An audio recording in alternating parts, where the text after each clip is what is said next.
Hi guys, welcome back to my YouTube channel Easy English with Joe.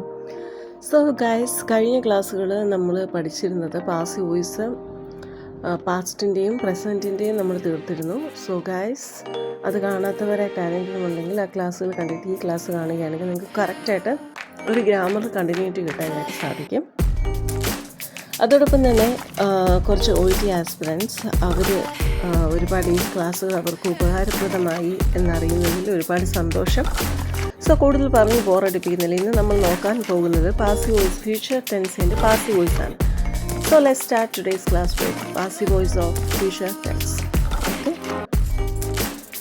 So passive voice of future tense. Future tense simple future, future continuous, future perfect continuous 4 വിഭാഗങ്ങളുണ്ടെന്നറിഞ്ഞു.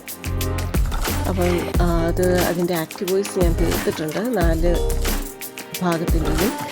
So നമ്മൾ ഇന്ന് നോക്കാൻ വന്ന passive voice ആണ്. പക്ഷേ ഇത് ഞാൻ ഇങ്ങനെ എഴുതിയിരിക്കുന്നത് എന്താണെന്ന് വെച്ചാൽ സിമ്പിൾ ഫ്യൂച്ചറിൽ ആക്റ്റീവ് വോയിസും ഉണ്ട്, പാസീവ് വോയിസും ഉണ്ട്. എന്നാൽ ഫ്യൂച്ചർ കണ്ടിന്യൂസിൽ ആക്റ്റീവ് വോയിസ് മാത്രമേ ഉള്ളൂ, പാസീവ് വോയിസ് ഇല്ല. അതുപോലെ തന്നെ ഫ്യൂച്ചർ പെർഫെക്റ്റിൽ ആക്റ്റീവ് വോയിസും പാസീവ് വോയിസും ഉണ്ട്. എന്നാൽ ഫ്യൂച്ചർ പെർഫെക്റ്റ് കണ്ടിന്യൂസിൻ്റെ അകത്ത് only active voice, passive voice ഇല്ല. സോ 2 എണ്ണത്തിന് മാത്രമേ ഉള്ളൂ ആക്റ്റീവ് വോയിസും പാസീവ് വോയിസും.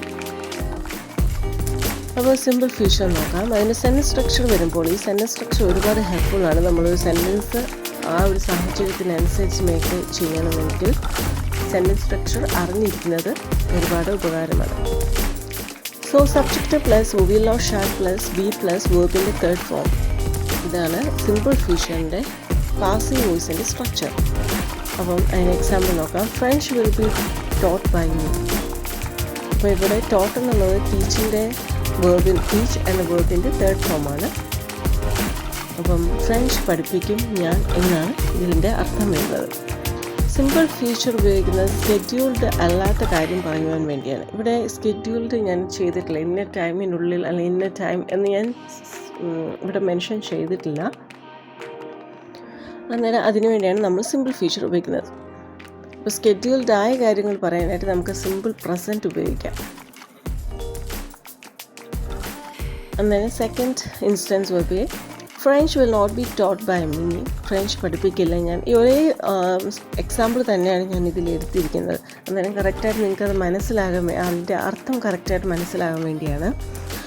അപ്പോൾ French will not be taught by me, French പഠിപ്പിക്കില്ല ഞാൻ. Music will be taught by me, music പഠിപ്പിക്കും ഞാൻ. അപ്പോൾ ഇതുപോലെ കുറേ ഈ സെൻറ്റൻസ് സ്ട്രക്ചർ വെച്ച് നിങ്ങൾ ഡെയിലി ലൈഫിൽ ഇതുപോലെ കുറേ എക്സാമ്പിൾ നിങ്ങൾ തന്നെ ഉണ്ടാക്കി എഴുതി പഠിക്കണം. അന്നേരം ഇതുപോലൊരു സാഹചര്യം വന്ന് നിങ്ങൾക്ക് ഉപയോഗിക്കാനായിട്ട് സാധിക്കും. എസ്പെഷ്യലി OET സ്റ്റുഡൻസിന് അവരുടെ ലെറ്ററിൽ ഇത് ഒരുപാട് ഉപകാരപ്രദമാണ്. അപ്പോൾ അവരിത് നോട്ട് എഴുതുന്നുണ്ടെന്ന് അറിഞ്ഞതിൽ ഒരുപാട് സന്തോഷം. ഫ്യൂച്ചർ പെർഫെക്റ്റ് ഉപയോഗിക്കുന്ന ഒരു പ്രത്യേക സമയത്തിനുള്ളിൽ ഒരു കാര്യം ചെയ്ത് തീർത്തിരിക്കും എന്ന് പറയുവാൻ വേണ്ടിയാണ്. അതിൻ്റെ സെൻറ്റൻസ് സ്ട്രക്ചർ വരുമ്പോൾ subject plus will or shall plus have plus been plus V3 വേർബിൻ്റെ തേർഡ് ഫോം വരും.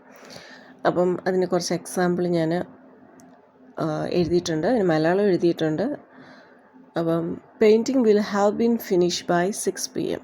6 മണിയോടുകൂടി പെയിൻറ്റിങ് തീർത്തിരിക്കും എന്ന് നമ്മൾ പല കാര്യങ്ങളും ഡെയിലി ലൈഫിൽ പറയാറുണ്ട്. ഇന്ന സമയത്തിനകം ഇത് ചെയ്ത് തീർത്തിരിക്കും. അത് പറയാൻ വേണ്ടിയാണ് ഫ്യൂച്ചർ പെർഫെക്റ്റ് ഉപയോഗിക്കുന്നത്. അപ്പം second instance the film will have been finish by 4 PM. 4 മണിയോടുകൂടി ഫിലിം തീർന്നിരിക്കും. There is no passive voice for future continuous and future perfect continuous as I mentioned before. അപ്പം ഗൈസ്, നമ്മളാണെങ്കിൽ ഇതുപോലെ ഈ സെൻറ്റൻസ് സ്ട്രക്ചർ ആദ്യമേ പഠിച്ചിരിക്കണം. അത് നമ്മൾ എഴുതി പഠിക്കുക. എന്നിട്ട് ഓരോ എക്സാമ്പിൾ തന്നെത്താൻ എഴുതി നമ്മൾ ഡെയിലി ലൈഫിൽ ഇപ്പോൾ ഈ എക്സാമ്പിൾ ഈ ഫ്യൂച്ചർ പെർഫെക്റ്റ് നമ്മൾ ഡെയിലി ലൈഫിൽ പലതവണയും നമ്മൾ ഉപയോഗിക്കുന്നതാണ്. ഇന്ന സമയത്തിനകം ഞാൻ എത്തിയിരിക്കും, ഇന്ന സമയത്തിനകം ഞാനിത് ഫിനിഷ് ചെയ്തിരിക്കും, അങ്ങനെ പല കാര്യങ്ങളും നമ്മൾ പറയുന്നതാണ്. അന്നേരം അത് ഓരോന്ന് ആലോചിച്ച് ഈ സെൻറ്റൻസ് സ്ട്രക്ചർ വെച്ച് നിങ്ങൾ എക്സാമ്പിൾ എഴുതണം. അന്നേരം അതിലൂടെ നിങ്ങൾക്കിത് തറവാകും. അപ്പോൾ ഇതുപോലൊരു സാഹചര്യം ഭാവിയിൽ നമുക്ക് പറയണമെന്നുണ്ടെങ്കിൽ ഉറപ്പായിട്ടും നമുക്ക് ഇതറിഞ്ഞ് ഈ സെൻറ്റൻസ് സ്ട്രക്ചർ അറിയാമെങ്കിൽ നമുക്കൊരു മടിയും കൂടാതെ തെറ്റുകൂടാതെ എഴുതാനായിട്ടും സംസാരിക്കാനായിട്ട് സാധിക്കും. So guys, if you like the video please subscribe my channel.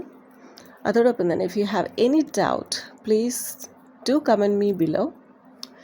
I will definitely answer you guys. So love you dears. Keep on watching my videos. Bye.